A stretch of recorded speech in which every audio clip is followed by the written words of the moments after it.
Hello, challenge number 5. The first one is, how much does it cost?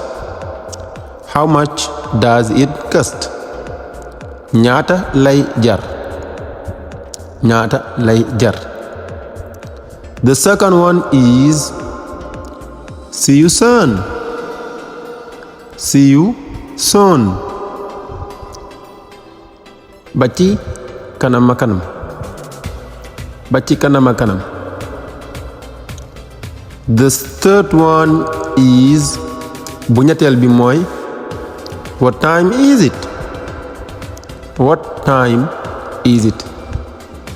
Ban heure moo jot? Ban heure moo jot? Yes guys, that's all. So like this video and share it with your friends. Kon gars yi li ñu leen indiloon tey di leen wax ngeen aimé vidéo bi te nga partager ko ak seen xarit.